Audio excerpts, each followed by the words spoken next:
Muy buenas tardes para todos. Hoy tenemos otro día espectacular con un profesional de primera línea.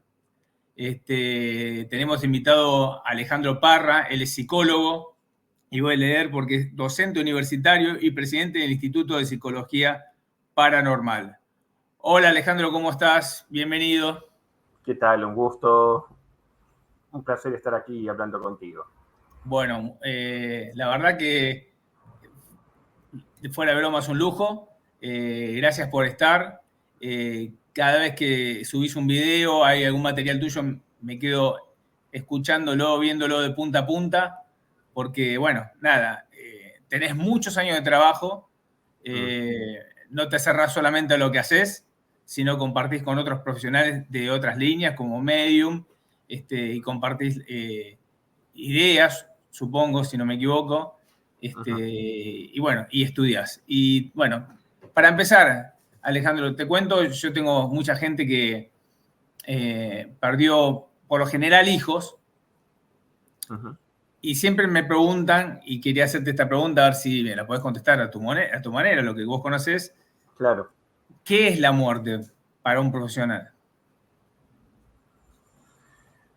Bueno, a ver,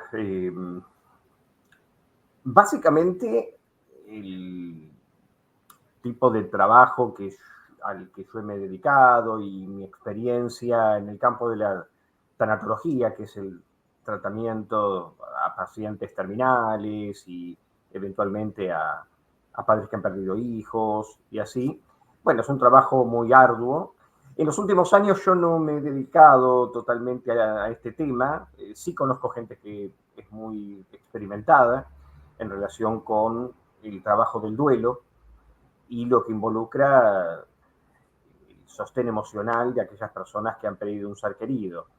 Por supuesto, la pérdida de un hijo es digamos, una experiencia devastadora emocionalmente que, que muchas personas durante décadas o incluso el resto de su vida no logran superar.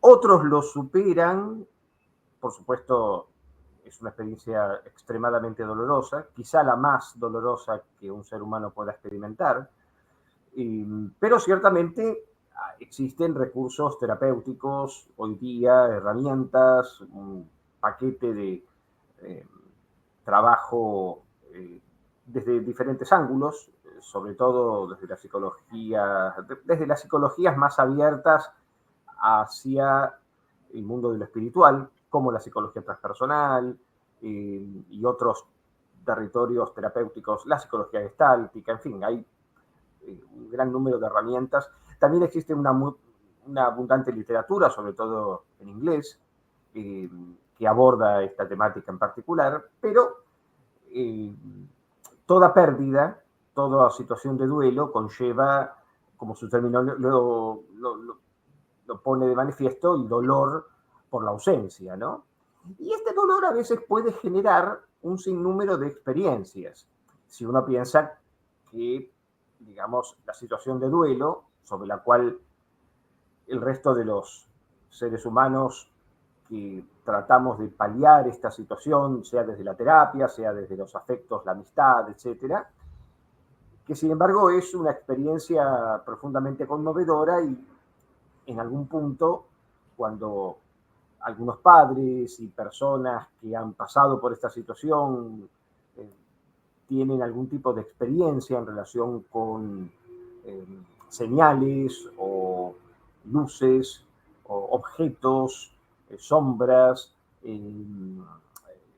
vocecitas que se escuchan o música o algún tipo de o sueños que son significativos o representativos, eh, particularmente para aquellos padres que han perdido hijos. Bueno, toda esta constelación de señales, por decirlo de algún modo, sea cual sea la forma en que se manifiestan, a veces constituyen un consuelo poderoso. Lo que quizá para otros es algo insignificante o sin valor, para aquellos que han perdido un ser querido, un hijo, en términos generales, cualquier experiencia que permita, digamos, darnos cuenta de que hay alguna forma de acompañamiento bajo la forma de la supervivencia después de la muerte o bajo una forma espiritual o así, bueno, es un evento emocional, en primer lugar emocionalmente significativo, a veces de muy poco valor desde el punto de vista científico, ¿no? Objetivo, porque el hecho de una persona en situación de duelo genera más compasión que objetividad. Uno no está demasiado preocupado por determinar o evaluar el carácter objetivo de una evidencia de esta naturaleza, sea que uno escucha la voz en una grabación, como en el caso de las psicofonías, o cualquier ruido o imagen, incluso fotográfica, que hay mucha evidencia naturalmente, pero cuando esto está atravesado por un dolor tan poderoso, es difícil pensar que cualquier evidencia de esta naturaleza y en el marco de una pérdida tan profunda pueda generar algún tipo de, o constituir una evidencia objetiva o si se quiere científica o de algún carácter probatorio acerca de la vida después de la muerte. Es por eso que en general quienes nos ocupamos de investigar estas cuestiones, cuando o cierta forma de evidencia o experiencia aparece atravesada emocionalmente por personas que han perdido seres muy queridos, digamos, en general es una tarea compleja la posibilidad de examinarlo con la objetividad que un investigador desea. No obstante ello, bueno, por supuesto, la idea de trabajar el tema de la muerte con personas que han perdido seres queridos a través de, por ejemplo, grupos de ayuda o grupos terapéuticos o en la propia psicoterapia. Si querés después te cuento algunas experiencias en torno a este tipo de trabajos que se hacen. Algunos en un nivel clínico, otros en grupos de autoayuda hospitalarios, incluso gratuitos.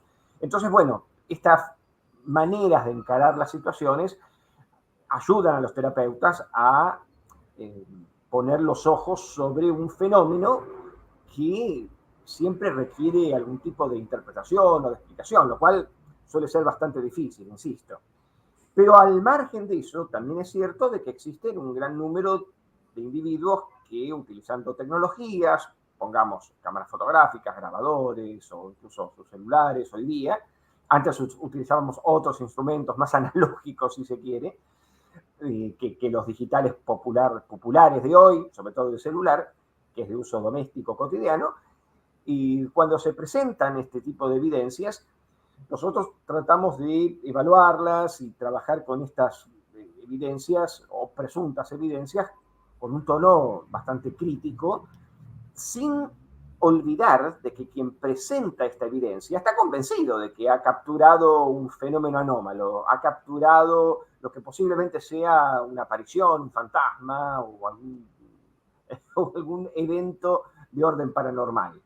Entonces, bueno, ahí se desata, y esto si querés luego lo conversamos, ahí se desata un sinnúmero de interpretaciones, de situaciones que justamente están entretejidas por la emoción, por los sistemas de creencia de cada persona, ¿sí?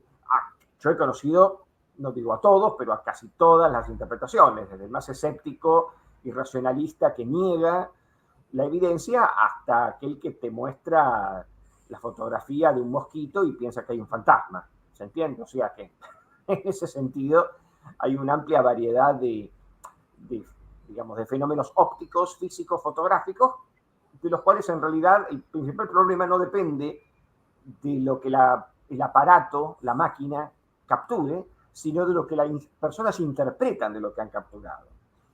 Y ahí creo que viene la magia, ahí viene el juego de las interpretaciones, toda la ebullición de emociones y de excitaciones, como dicen los americanos, que genera este tipo de descubrimientos, ¿verdad? Sí, estoy de acuerdo con vos. Es algo muy finito todo esto, ¿no? Y hay que tener mucho cuidado porque yo lo digo con la transcomunicación, sobre todo cuando trabajamos mucho con las madres, que son... todos tenemos dolor, pero una madre y un padre, la pérdida de un hijo es terrible.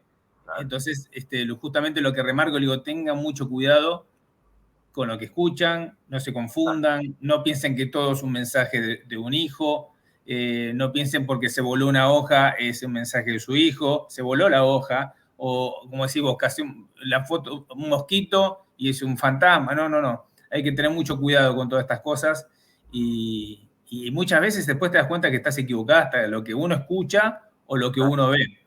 Vos me estabas comentando, les pido de vuelta a todos que presten atención a este señor porque es un libro abierto,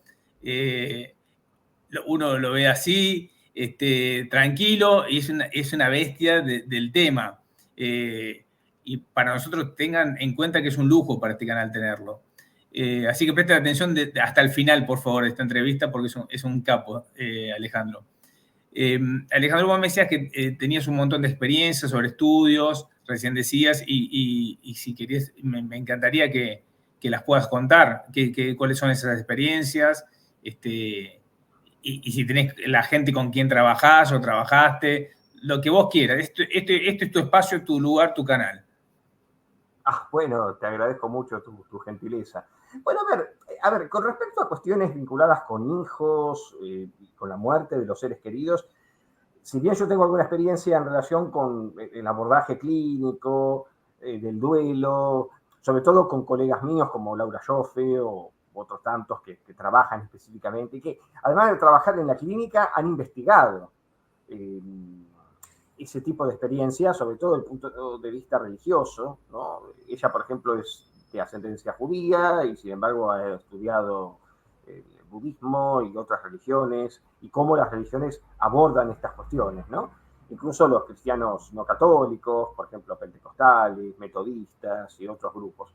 Pero bueno, en términos generales, yo siempre en general recuerdo experiencias en mi temprana actividad como psicólogo. Yo participaba, me invitaron a participar de un grupo hace muchos años. Si me lo recuerdo, era un domingo por la mañana, horario de misa, si se quiere, en donde en este ciclo de encuentros, los promotores del grupo así llamado Renacer, que es un grupo de padres que han perdido hijos, cuyo origen se remonta a Córdoba, donde se fundó originalmente, hasta donde recuerdo, el grupo de un matrimonio que perdió a su hija y que desde entonces, frente a un dolor tan inconmensurable, sobre todo de un adolescente, porque, a ver, no es que uno quiera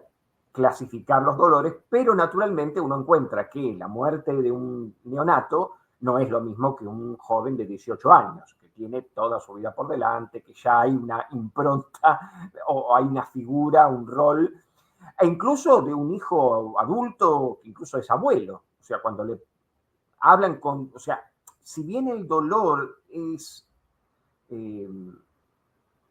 atraviesa a todo ser humano, digo, en general hay algunas características distintivas, no sé si llamarlos diferencias, ni siquiera puedo hablar de una diferencia cuantitativa, porque no la hay, pero no es lo mismo el modo en que se encara la muerte de un neonato o de un bebé, la muerte de un adolescente, la muerte de un hijo que ya es adulto, incluso quizás hasta es abuelo, ¿no?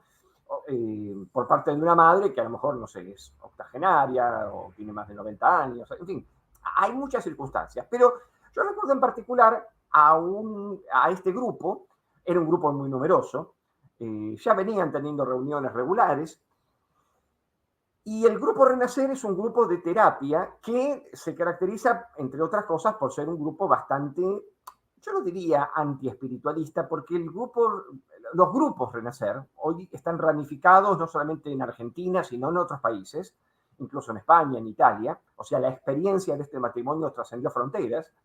Y en este caso, bueno, yo tuve la ocasión de participar, digamos, en forma muy transversal, una vez dentro de su larga serie de encuentros, y en donde los padres se encontraban ese domingo y cada uno tenía la posibilidad de compartir su propia experiencia en torno a las características, describiendo en principio la forma en que murió, las características. Por supuesto, esto tenía una diversidad y una variabilidad impresionante. Muertes por accidente, muertes por accidentes en la ruta, electrocutados, niños o adolescentes terminales, en fin, todas las formas de fallecimiento que puedas imaginar, algunos hospitalizados, otros en sus casas, algunos por enfermedades, muchos suicidios, ¿no? Y convengamos que el suicidio en la adolescencia, en casi todos los países, tiene una tasa bastante alta en comparación con la adultez o la vejez. De modo que, en términos generales, aquellos digamos, cada forma de pérdida tiene su manera de ser procesada. O sea, no es lo mismo la muerte incluso de un niño, de un adolescente, luego de un largo proceso de enfermedad terminal, sobre todo en estos últimos tiempos en donde al paciente tiene la obligación jurídica incluso de ser informado, ¿no? A diferencia de viejos tiempos en donde no se le informaba nada y el paciente de hecho lo sospechaba quizá. Había ahí claramente un temor profundo, pero hoy los médicos no pueden no informar al paciente acerca de la proximidad de su muerte. Y en consecuencia, bueno, este espacio humano, social, incluso familias, algunos iban con otros hijos, o sea, los hermanos, ¿no? Que habían perdido a su hermanito y así. Pero en general, la reunión era de matrimonios adultos. En la mayoría de los casos participaban algunos matrimonios, pero sobre todo había un predominio de mujeres, de mamás, ¿no? No hace falta hacer demasiada, digamos, inferencia, no por menospreciar el rol masculino de la paternidad, pero no es muy difícil pensar por qué las mujeres madres tienen siempre una, digamos, mayor inclinación, no solamente hacia los temas espirituales, sino a menudo a encontrar el apoyo y la contención en esos contextos. En general, en estos grupos, una característica que a mí me llamó la atención es la falta o la debilidad a la hora de que los grupos religiosos pudieran proporcionar una contención o un blindaje a estas personas. En general, la mayoría mostraba una gran frustración porque sus sacerdotes o pastores o los miembros de su culto habían sido poco empáticos, al punto tal que incluso los propios miembros de la comunidad religiosa tomaban distancia, ¿no? Es como si la muerte de un hijo fuera, ellos decían en sus propias palabras, contagiosa, ¿no?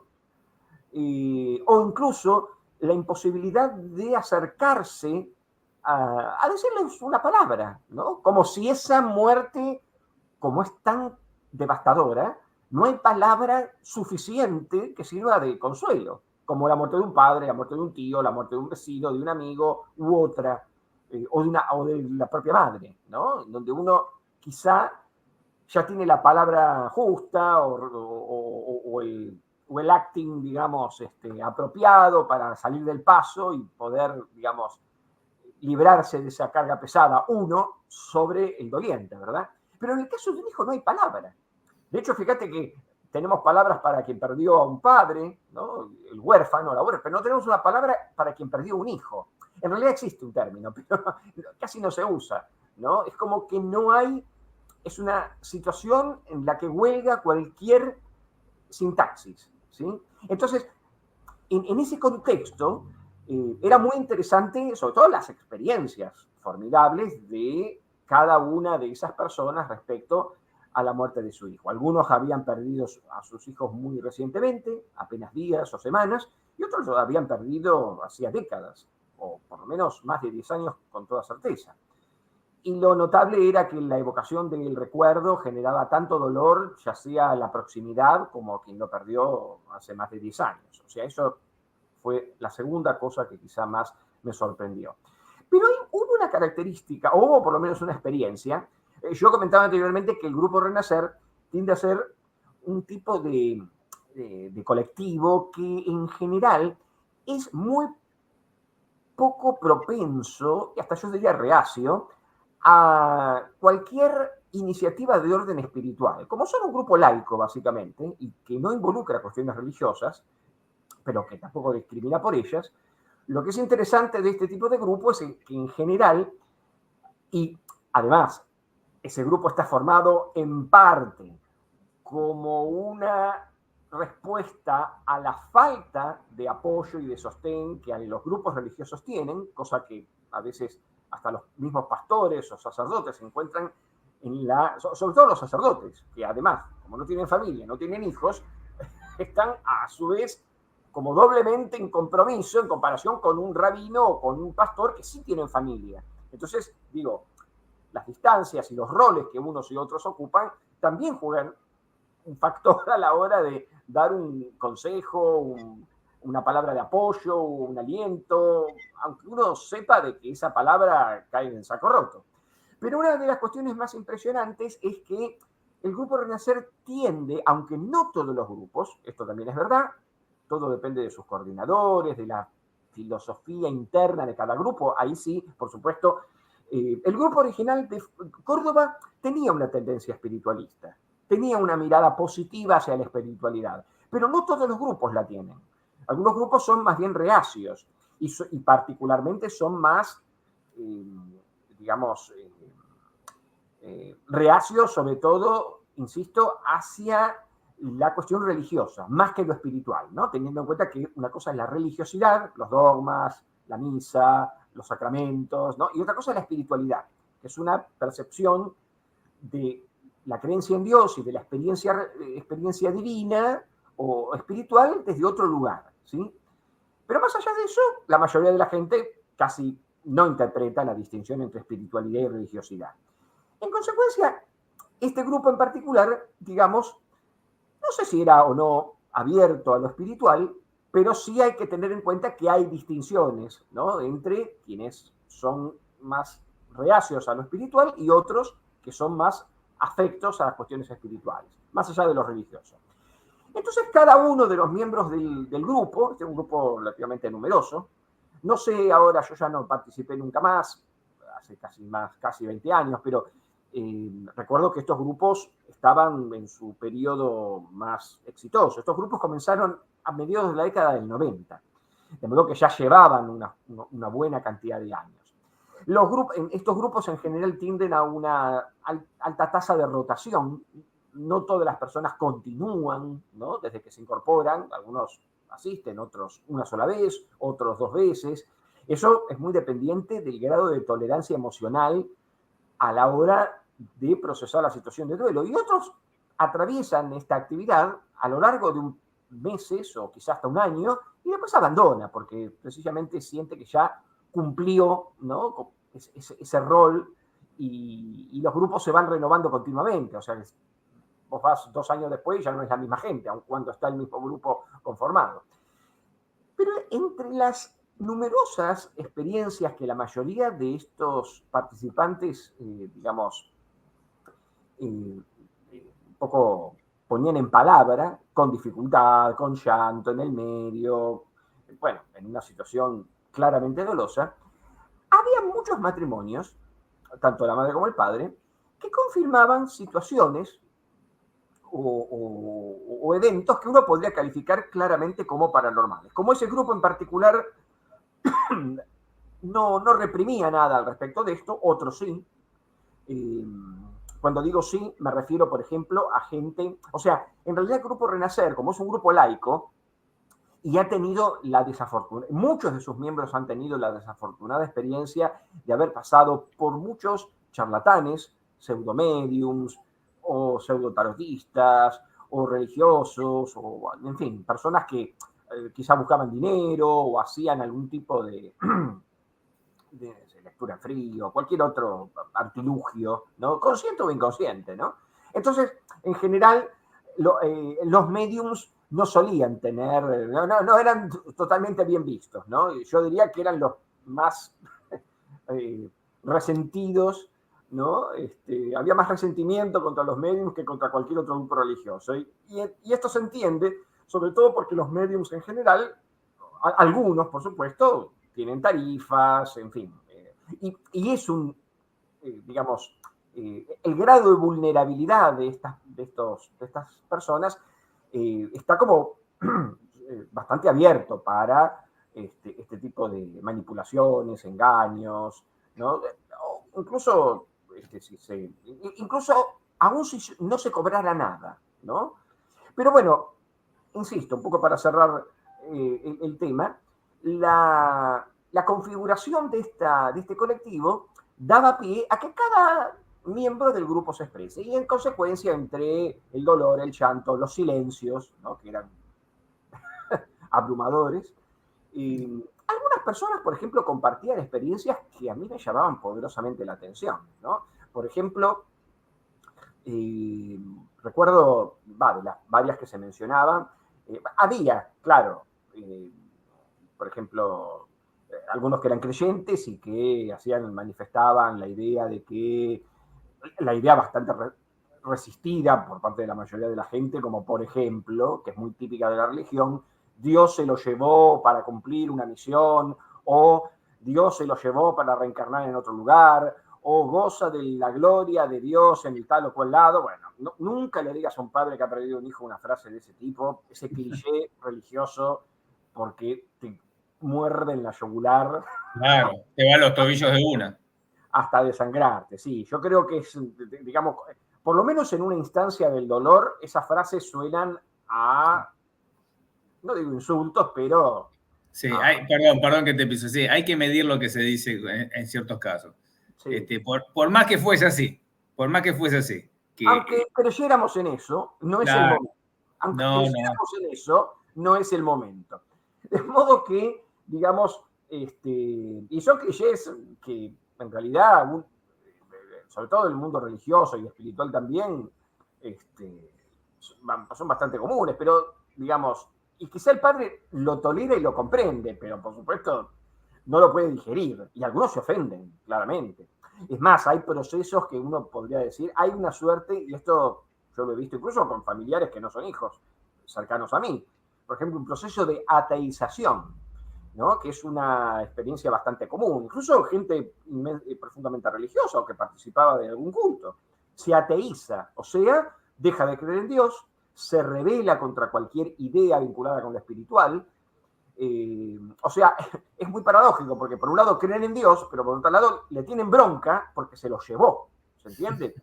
Es como un sentimiento ahí cruzado, no de la descreencia, no es que se convierten en ateos, sino que comienzan a pensar de que si Dios les quitó un hijo, los está castigando, y algunos hasta sienten culpa, ¿no?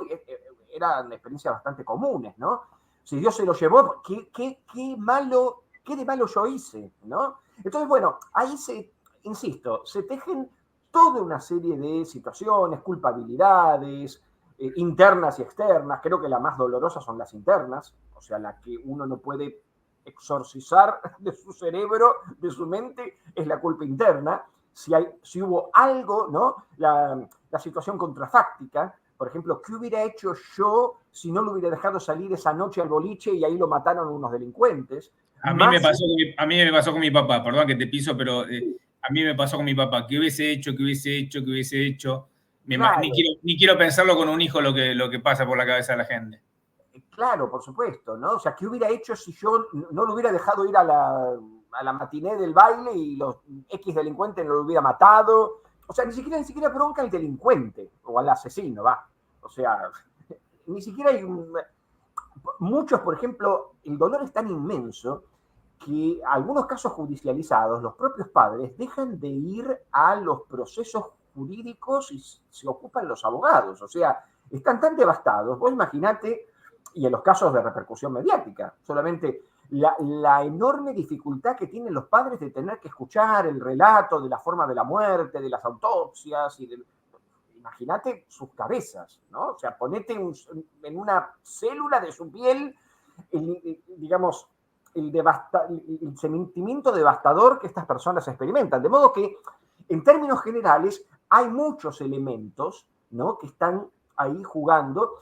Y volviendo al tema de lo, vamos a decir, de lo anómalo, de lo espiritual, de lo paranormal, en todo caso, de lo sorprendente o de lo mágico que tenían muchas de estas experiencias, está la situación esta de padres que con cierta, yo no digo sonrisa, pero como con cierto dejo de esperanza, ¿no? O por el contrario, como una anécdota curiosa o como un dato menor, pero menor para él o ellos y mayor para mí, era el hecho de que algunos de ellos se animaban a confesar episodios que uno podría calificar como de paranormales, ¿no? O que tenían, por ejemplo, un caso que recuerdo en particular es de un matrimonio de un hijo adolescente que se va, el chico, por supuesto, extremadamente desordenado en su pieza, la típica de los pibes, de muchos adolescentes, que dejan todo tirado, la ropa, la cama sin hacer, los libros todos tirados, imagínate ahora, las computadoras prendidas, nada, un desastre. Entonces, y la mamá todos los días entraba, ¿no? Acomodaba todo y así. Una mañana, la mamá recuerda, el chico se había ido con sus amigos a la costa, no recuerdo dónde, se fueron todos en el auto. Una mañana ella entra a la pieza, el chico se había levantado más temprano, la mamá entra a la pieza, toda ordenada. Ya era una señal extraña, ¿no? Todo acomodado, la cama hecha, y así. A las pocas horas lo llaman por teléfono, el departamento de policía, tienen que venir a reconocer un cuerpo, imagínate, desde que le dijeron eso, hasta que vio el cuerpo del hijo, bueno, imagínate todo lo que pasó por su cabeza. Bueno, uno podría decir, bueno, así como este caso, otros casos bastante similares, sobre todo de, por ejemplo, no sé, una despedida, un beso inusual, ¿no? Chao mamá, nos vemos, te doy un beso, chao, chao. Y la madre la mira como diciendo, ¿qué le pasa a esta que hoy me viene y me saluda, ¿no? Y la chica muere también en un accidente.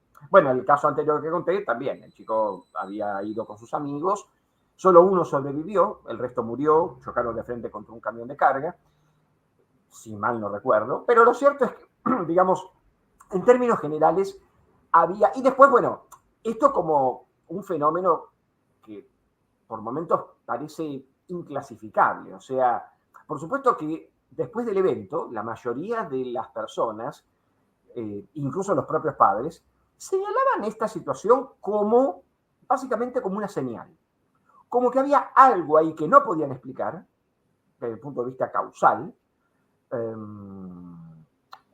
que, digamos, les daba una sensación de anticipación, ¿no?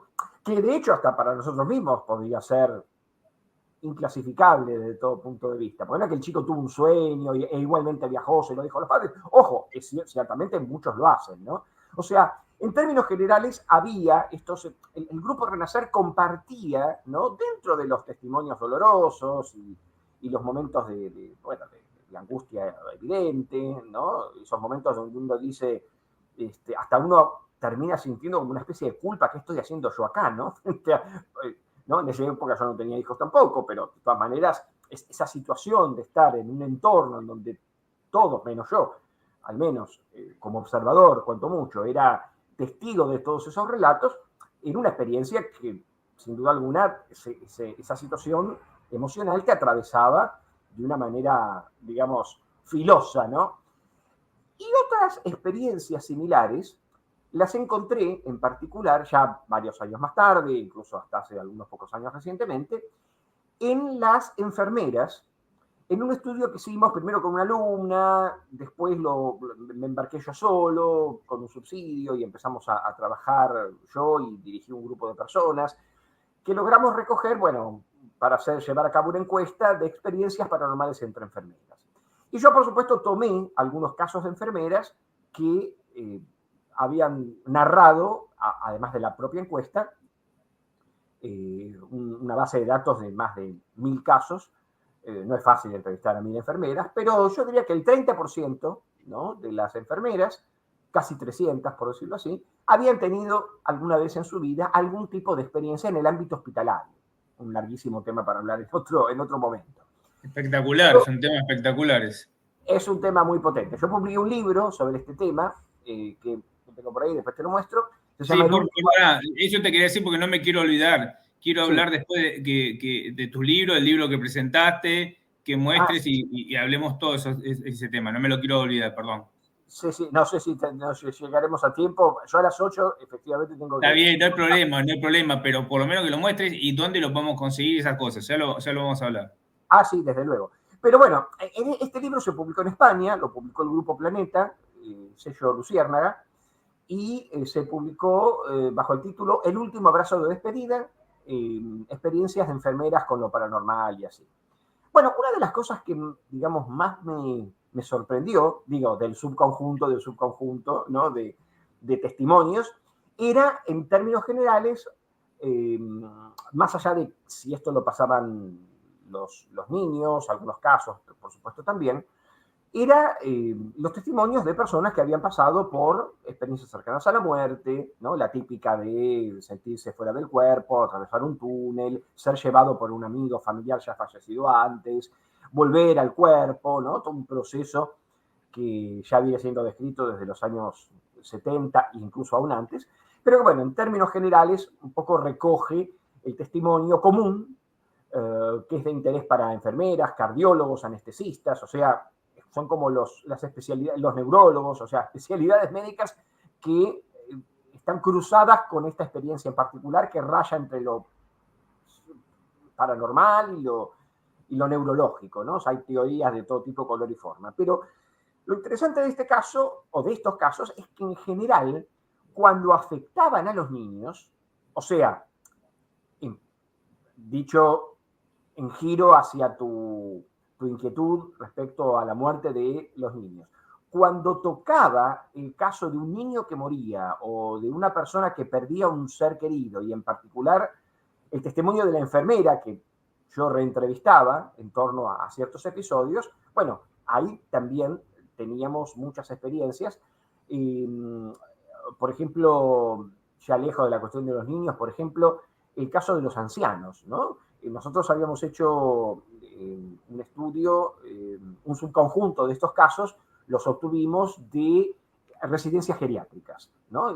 Vos sabés que toda residencia geriátrica, todo directivo de una residencia geriátrica, gerontopsiquiátrico y otras unidades de tratamientos de la ancianidad, en general, en estas unidades siempre se sabe que el viejito que ingresa sale patas para arriba. O sea, lamentablemente, no es que va a pasar una temporada, literalmente va para morir. Entonces la familia lo sabe. Depende del grado de deterioro neurocognitivo, motriz, etcétera, que tenga.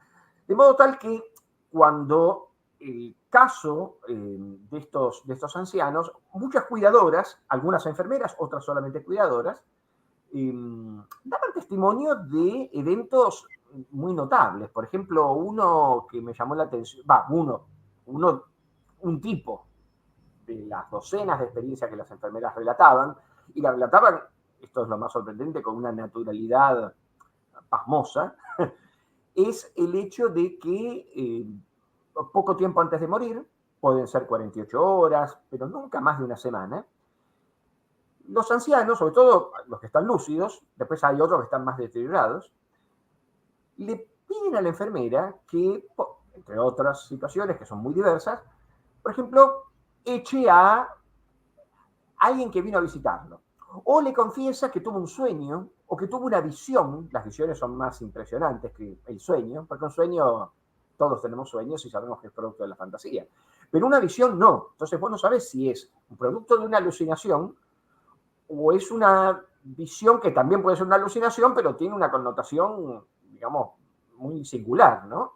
En donde el anciano dice que lo vienen a visitar. Por lo general, por ejemplo, un amigo o la mamá, por supuesto ya fallecida, u otro familiar, pero siempre ya fallecido, que los vienen a buscar y se los vienen a llevar, o que vuelven a sus casas, ¿no?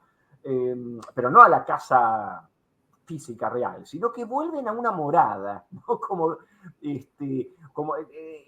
en ese sentido bíblico, ¿no? Que vuelven a un lugar de partida. Y otros casos, bueno, que los ancianos dicen, me vino a visitar un ser luminoso, a veces lo identifican con un ángel o con una entidad de luz o con un espíritu tal o cual, o dicen explícitamente, me vino a visitar el espíritu, o sea, no un familiar ya fallecido, no, el espíritu de ese familiar, o sea, son conscientes de que hay una realidad espiritual por fuera de la realidad normal, ¿no? Y algunos casos son, en general, la mayoría de los casos son consoladores, ¿no? O sea, lo dicen como con cierta nostalgia, ¿no? Algo así como, me vino a buscar, me dijo que ya me queda poco y que tengo que ir con él, ¿no? Y como diciendo, bueno, listo, ya está, yo ya sé que me voy a morir y que voy a ir a hacer.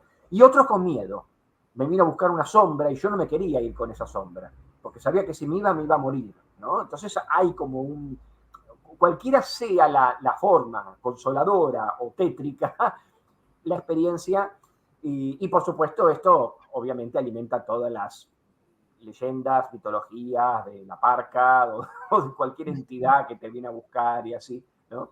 Y, así que en términos generales, yo diría que esta idea de digamos, de que la muerte, volviendo a tu primera pregunta, la idea de que la muerte es el final de todo y nos comen los gusanos y nos desintegramos y morimos cuando el cerebro muere, ¿no? Que es la gran pregunta del millón.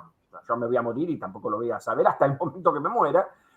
La gran pregunta del millón es, ¿qué ocurre conmigo, con vos, con todos los que conocemos, cuando ese momento termina? Nosotros podemos hacer desde este lugar de la frontera de los vivos, 10.000 millones de especulaciones, ¿no? Respecto a qué pasa. Encarnamos, transmigramos, nos vamos a otro planeta. Perdón, Alejandro, ¿y es algo que tus pacientes te consultan? ¿Te pasan ese miedo que tienen a morir? Y depende de la edad. Y en los últimos años no hay una idea de miedo a la muerte. Digamos que en términos generales hay más información acerca de la muerte, el morir. No todos creen en la vida después de la muerte. Esta es una discusión que tenía el otro día con un antropólogo que investiga también el tema de la muerte y los diferentes rituales y prácticas, ¿no? Antiguamente, por ejemplo, estaba una práctica muy común en la tanatofotografía. La gente iba con sobre todo la gente rica, ¿no? Había un fotógrafo que vestía al muerto, le colocaba un arnés aquí, lo maquillaba, parecía vivo, y la familia se juntaba, los niños, los padres, todos, ¿no? Con familias numerosas, y se sacaba una foto o con el bebé muerto. Imagínate, este es uno de los miles de formas, ¿no? de consagrar la muerte. En México se celebra el 1 y 2 de noviembre el Día de los Muertos y la gente va a hacer picnic de noche en un cementerio y comen y toman, beben cerveza, se emborrachan, un quilombo atónico. Sí. Se pintan la cara de calacas, o sea, calaveras, y bailan y hay todo. ¿Por qué? Bueno, porque Dios permite que los muertos salgan de sus tumbas y visiten a sus familiares. Una película ganadora de Oscar y laureada sobre ese tema es Coco, por ejemplo, ¿no? Espectacular. Bajo la forma de un dibujo animado, lo que es la muerte, ¿no? Hace una representación que hasta los propios adultos decimos, wow, qué lindo que esto sería así. Los chicos lo miran y dicen, increíble, ¿no? O sea, digamos,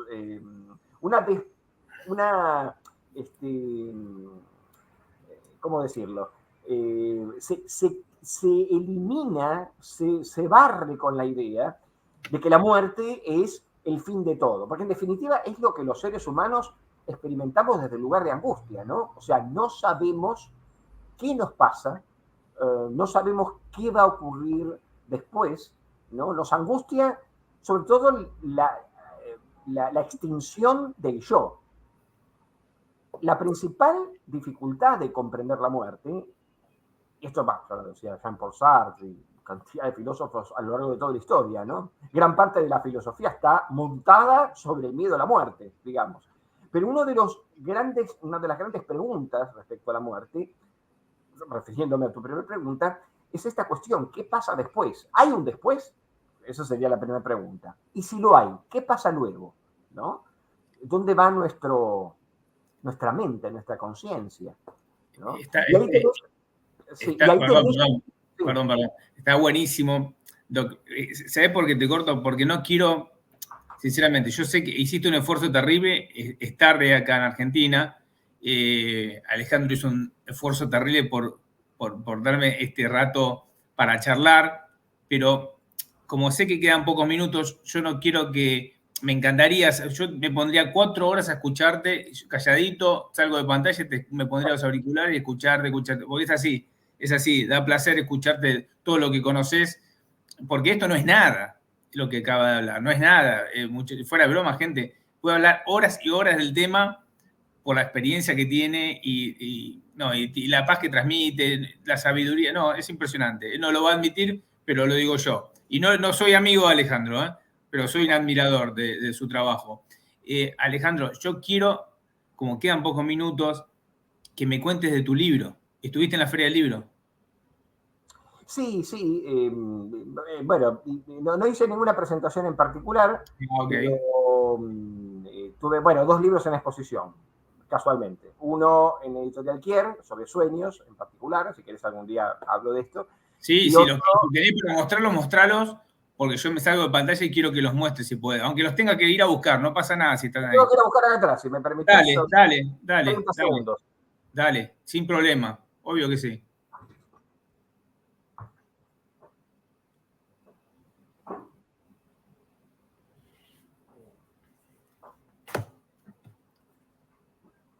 Gente, busquen los videos de Alejandro porque es impresionante cuando se junta Yo acabo de...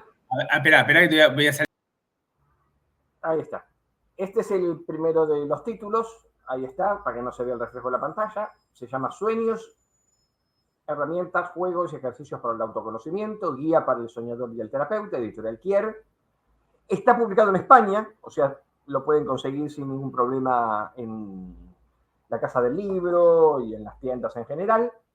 El libro que se publicó en España es este mismo, se llama El último abrazo de despedida, experiencias paranormales en enfermeras. Este libro es del 2019, después cayó la pandemia y no, ni siquiera pudimos presentarlo. Y finalmente, este también más reciente, se llama Entre médicos y mediums, es el producto de una tesis de maestría en historia. Se subtitula Saberes, espera que lo pongo así, ahí. Saberes, tensiones y límites del espiritismo argentino, en el rango de 1880 a 1959, publicado por Editorial Biblios. Y básicamente, para abreviar, es una síntesis una suerte de síntesis histórica de los conflictos, discusiones, peleas, beligerancias, etcétera, entre espiritistas con médicos, en primer lugar, que los patologizaban y así, y otros grupos, ¿no? La Iglesia, por ejemplo, los otros grupos políticos, socialistas, anarquistas, a lo largo de toda la historia, y la ciencia en términos generales, ¿no? Que siempre los ha rechazado, a pesar de que los espiritistas se dicen a sí mismos científicos y hasta incluso psicólogos, ¿no? O sea, imagínate todas las controversias en torno a esta cuestión. Pero bueno, esto no me puso en enemistad con ningún espiritista, al contrario, yo estoy inmensamente agradecido, sí, porque la tesis un poco plantea esta cuestión de que la mediunidad ha sido vista básicamente como una patología. Estaba clasificada en los principales manuales de neurología y entre los alienistas y los psiquiatras de fines del siglo XIX como una patología mental. Incluso aquí mismo había médicos que querían encarcelar o manicomializar asilar a los mediums, y hay, bueno, anécdotas formidables que yo relato en el libro de figuras que por otra parte fueron figuras líderes de la política, de la cultura argentina, hasta expresidentes incluso que tuvieron aproximaciones al espiritismo, políticos, escritores, militares. Tenían una postura un poco que hoy se llamaría consumo irónico, ¿no? O sea, una especie de ir a visitar un circo, ¿no? A los hermanos a los Barnum Brothers, una cosa así. Vamos a ver esta cosa freaky, extraña, de gente que se junta y una mujer que dice que entra en trance y levita mesas. ¡Wow! ¡Qué increíble! Y bueno, iban con esa consigna. Algunos sucumbieron, por decirlo así, al encanto del espiritismo y se convirtieron y continuaron militando en el espiritismo.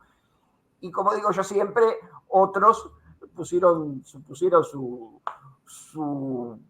sombrero de galera en la cabeza, afilaron sus bigotitos, se pararon y se fueron riéndose, ¿no? Que es un poco lo que yo imagino que habrá ocurrido en tantos casos, ¿verdad?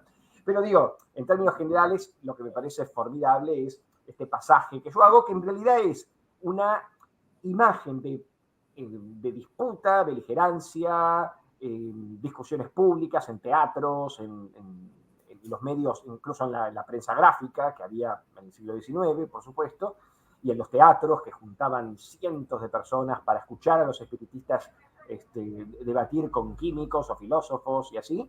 Y luego una progresiva despatologización, o sea, ya en la década del 60 la mediumnidad era vista como un fenómeno cultural, sobre todo por el aporte de los antropólogos, y así como Levi-Strauss y otros tantos. Eso no está mencionado en el libro, pero digo, en términos generales hay una tendencia. Durante el peronismo, por ejemplo, entre el 46, primer y segundo peronismo, 46 a 55, bueno, el sanitarista Ramón Carrillo intenta poner un control sanitario a los médiums, y los mediums, bueno, y los espiritistas se ofenden, y la escuela Basilio surge justo en esa época. Bueno, también hay todo un rollo muy interesante para narrar ahí, que, bueno, para quien compre el libro y lo lea y tenga paciencia, va a poder entender todo este entretejido de situaciones, ¿verdad?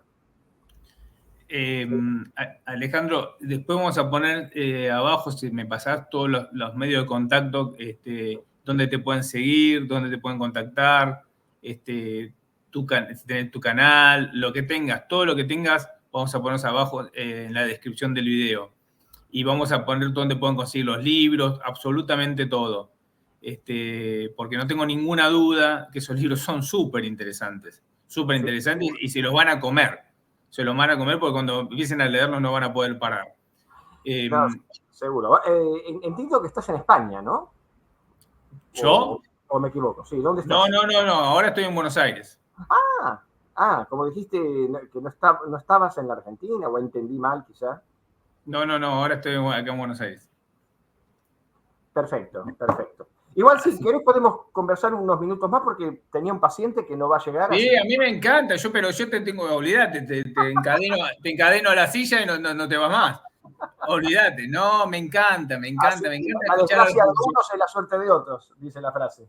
Me encanta escuchar a los profesionales, la verdad, sinceramente. A veces, y yo los tengo también, y bueno, vos también conocés y charlás con Medium, todo eso. Sí. Y la gente a veces escucha menos al profesional, a la ciencia, y es importante también, porque como vos decías, hay de todo también de este lado. Incluso cuando yo hago transcomunicación, digo, no me crean lo que yo hago, estudien, investiguen, escuchen, no se queden con lo que yo le digo, como si fuese la palabra de un Mesías que viene. No, yo lo que digo son mis experiencias y las comparto. Pero hay gente de ciencia que está buenísimo escucharte como te escuchamos a vos. Yo, sinceramente, vuelvo a decir, te tengo 4 horas más, te mando a secuestrar en este momento, está entrando el grupo por detrás tuyo, encadenándote. No, a mí me encantaría que me cuentes cuándo fue, como sos un hombre de ciencia, ¿cuándo fue que te despertó esa inquietud? Dijiste, ¿habrá algo de verdad en todo esto? ¿Que hay algo más allá? Y te digo por tu contacto, por ejemplo, con Leo, que es un medium, Leonardo, que lo vamos a tener dentro de poco. ¿Cuándo fue que dijiste, che, vamos a darle un espacio a esto porque, a ver, quiero investigar, puede haber algo? No lo confirmo, pero algo me hace sospechar que puede haber. Mira, yo soy un caso muy singular. Punto número 1, yo comencé con esto, como mucha gente lo ha hecho en sus vidas, casi en la adolescencia. Yo ya tenía 15 años, 16 años, y ya tenía, incluso si rastreo antes también, muchas inquietudes metafísicas, filosóficas, religiosas, ¿no? O sea, yo siempre era un explorador del mundo religioso. Me fascinaba leer diferentes libros de religión. Mis padres eran ama de casa, mecánico textil, o sea, gente que no era gente culta, más allá de su cultura de lo cotidiano, gente sumamente honesta, incorruptible, y bueno, yo básicamente no tenía digamos, al ser menor, además, no podía digamos, no me involucraba en grupos, así que lo que yo tenía básicamente eran lecturas. Estoy hablando de principios de los 80, mediados de los 80 aproximadamente. Y otra cuestión singular de mi vida es que yo no he tenido experiencias inaugurales en torno a lo paranormal, ¿no? Como la mayoría de mis pacientes, incluso algunos colegas o gente que toma aquí los cursos y así, que vienen motivados por una experiencia personal que les cambia la vida y que, bueno, sienten que este es su destino, ¿no? Creo que en mi caso me atravesó desde otro lugar, me atravesó más desde un lugar, en todo caso, más desde la crítica. Sí, siempre he sido una persona con un espíritu muy crítico, de no comerme cualquier banana, por decirlo de algún modo.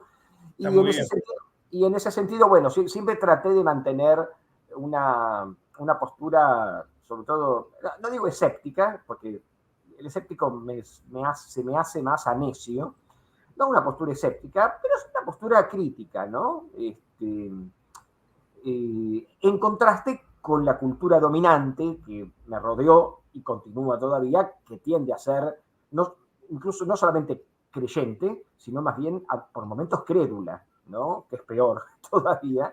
Totalmente. Entonces, bueno, digamos, mi postura siempre ha sido una postura crítica.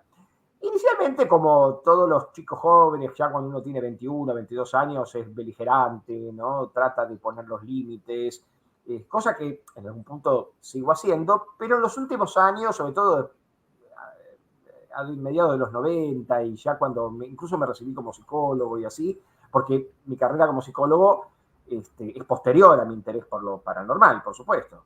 Como casi la mayoría, ingresamos a la carrera para formalizar social y culturalmente al mundo a través de un diploma, por decirlo así. Pero no me hubiera, o sea, si bien amo la psicología y la practico y tengo pacientes y soy docente universitario incluso, digamos, no es mi primera vocación. Mi primera vocación es esta temática. En consecuencia, bueno, a partir de ahí comencé a tener aproximaciones. En aquella época, por supuesto, imagínate, un mundo sin internet, que ahora mi hijo y otros dicen cómo vivían sin internet. Bueno, un mundo que vos también, por suerte, compartís este sentimiento. En un mundo sin internet, lo que vos tenías era la calle. Entonces, ibas por cuanto instituto, centro, secta, culto, ¿no? Digo secta porque había lugares que eran espantosos, ¿no? O sea, uno no podía quedarse ni 2 minutos en ese sitio.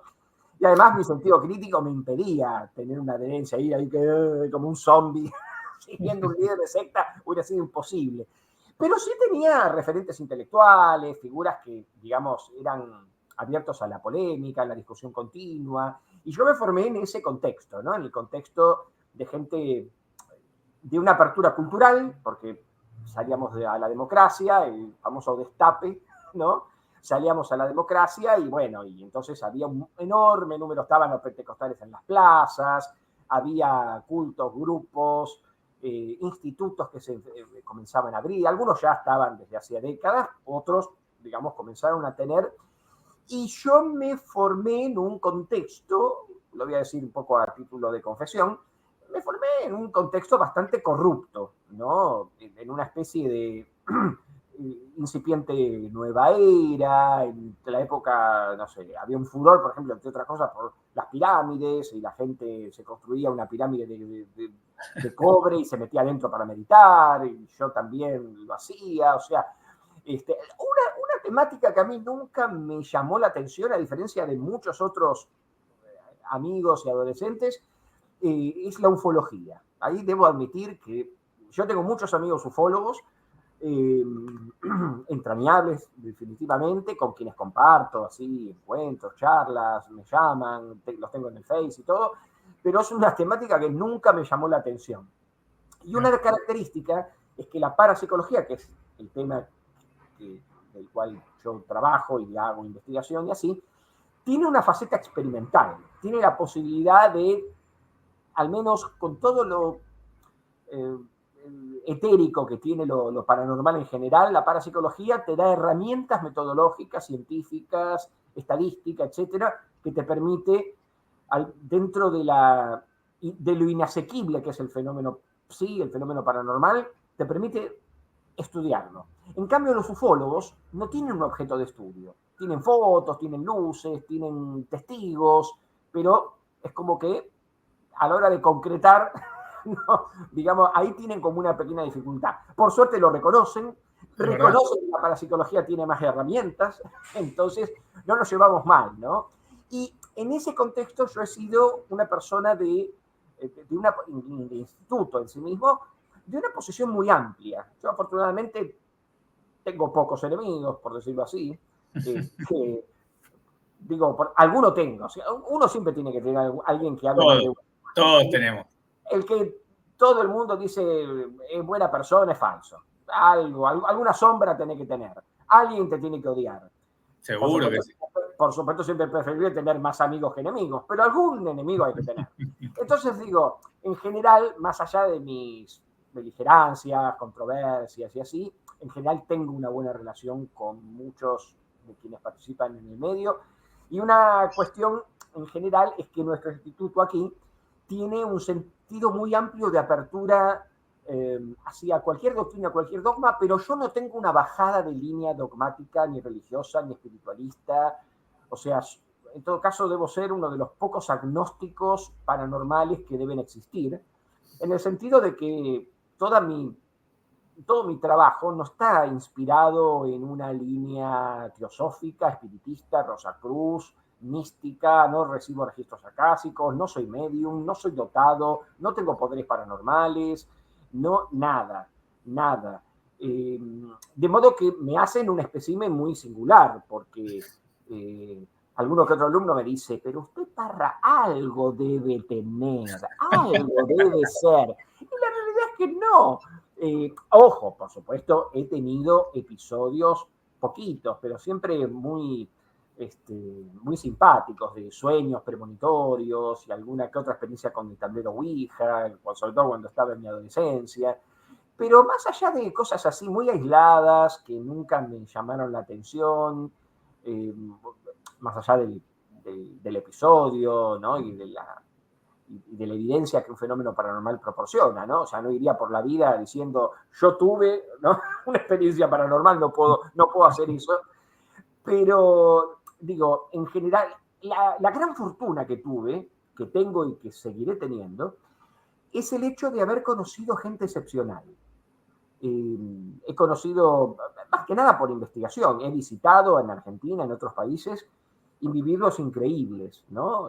Mediums, sanadores, chamanes, psíquicos, con algunos todavía amistad, con otros simplemente un conocimiento recíproco y un respeto, pero en términos generales he tenido la fortuna de conocer de cerca a algunos, incluso entrevistarlos o investigarlos concretamente, y publiqué, bueno, gran parte de todos estos libros y otros. Debo tener 13 o 14 libros, algunos de los cuales están traducidos al inglés, al portugués, francés y árabe. Pero digo, en términos generales, esta posibilidad de haber conocido a estas personas, bueno, fue lo que en realidad me abrió la cabeza este trabajo que nosotros llamamos psicología paranormal, ¿no? Nuestro instituto se llama Instituto de Psicología Paranormal. ¿Por qué psicología paranormal? Porque la psicología paranormal no es parapsicología en sentido estricto, aunque yo la practico en rigor. Somos de los pocos especímenes en América Latina y en el mundo que hacemos parapsicología. La parapsicología es una comunidad muy pequeña.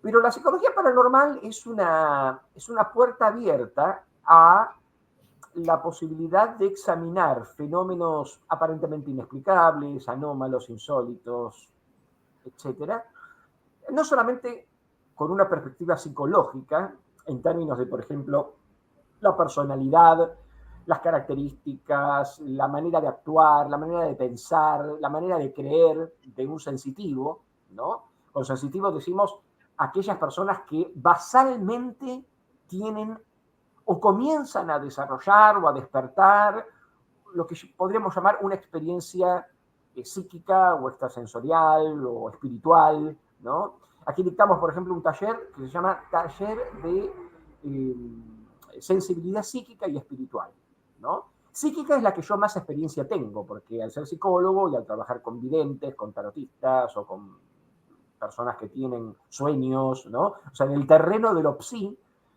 yo me desenvuelvo bastante bien, ¿no? Respecto a la sensibilidad espiritual, es un territorio todavía más inexplorado, ¿no? En donde se juegan las creencias, la experiencia de la existencia de un mundo espiritual y cómo te atraviesa, ¿no? El caso de la mediunidad. En alguna época de mi vida trabajé o practiqué radiestesia. No me considero un radiestesista excepcional, pero suelo dictar un seminario anual al menos de la temática. Tengo una biblioteca de radiestesia bastante importante, antigua y moderna, de modo que he tenido así como esa inquietud hacia todo lo que es la sensibilidad, y he conocido radiestesistas formidables, ¿no? Sobre todo ingenieros, físicos, gente que venía de las ciencias duras y que amaba la radiestesia como un método de prospección.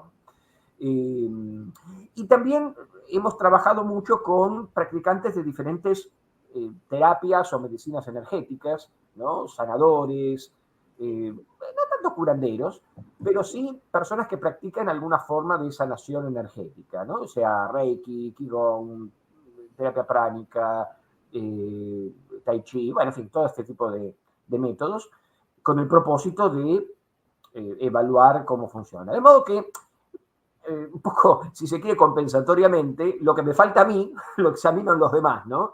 Y eso me gana, creo, cierta objetividad, cierta distancia, digamos, si se quiere, científica, como para poder examinar esos casos, ¿no? Siempre digo, los sensitivos, lo comentaba este sábado con mis alumnos, yo digo, bueno, los sensitivos tienen algunos pequeños pecados. Uno de ellos es el narcisismo. Todos los psíquicos se creen que son únicos y poderosos. Eso por un lado.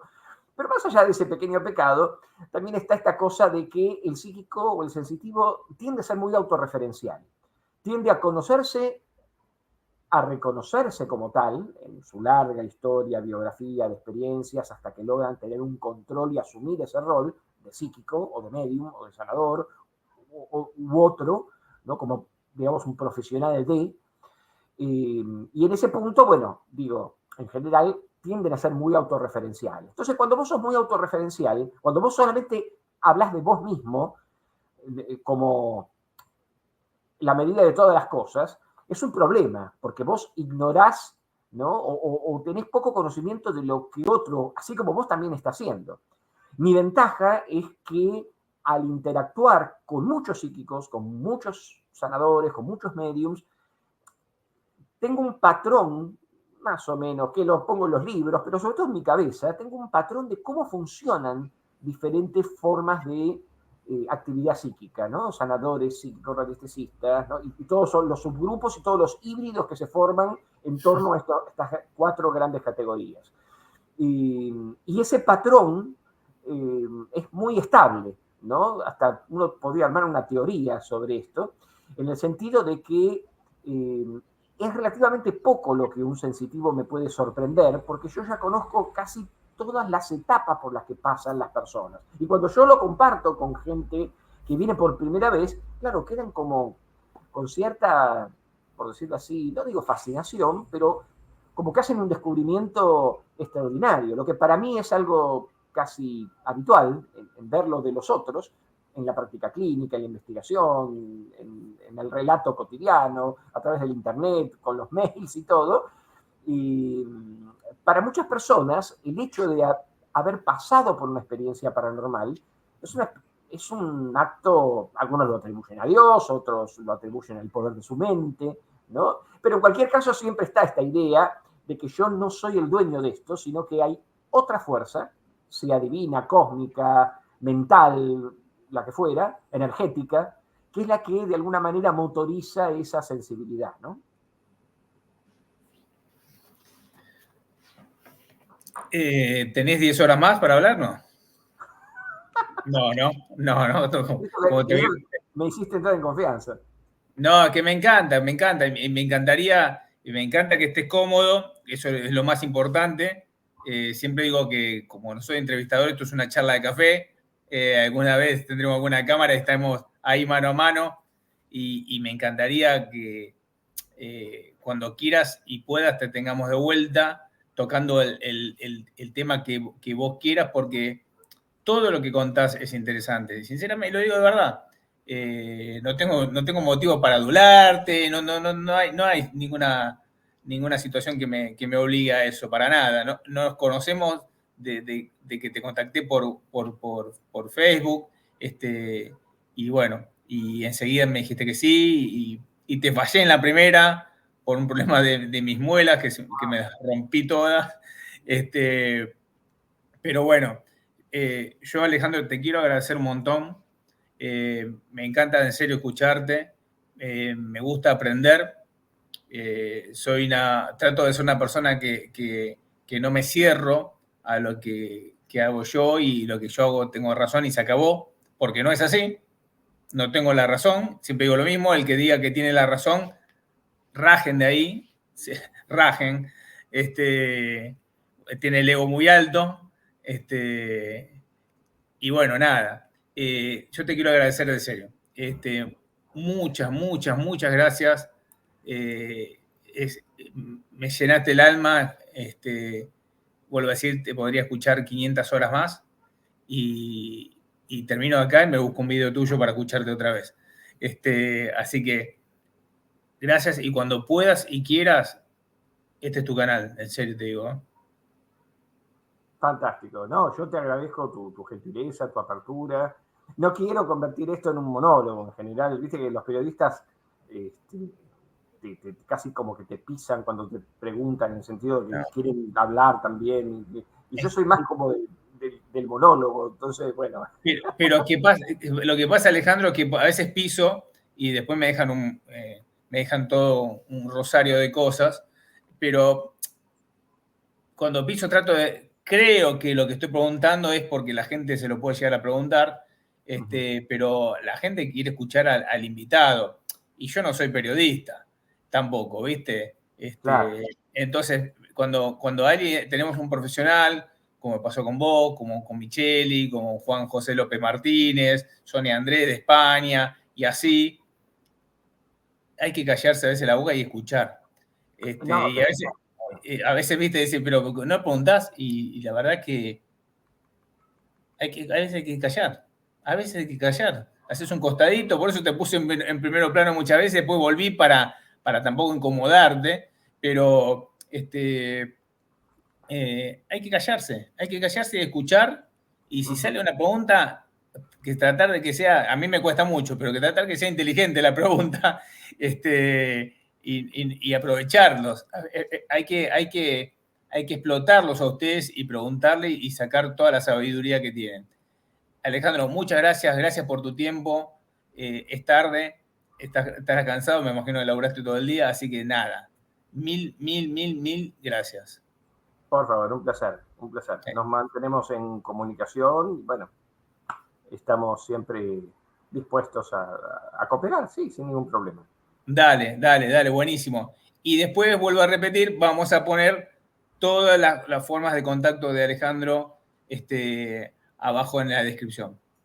Así que, gente, muchísimas gracias a todos, y compartan y vean muchos videos de Alejandro. Fantástico. Mucha suerte. Chao, hasta luego, Alejandro. Chao.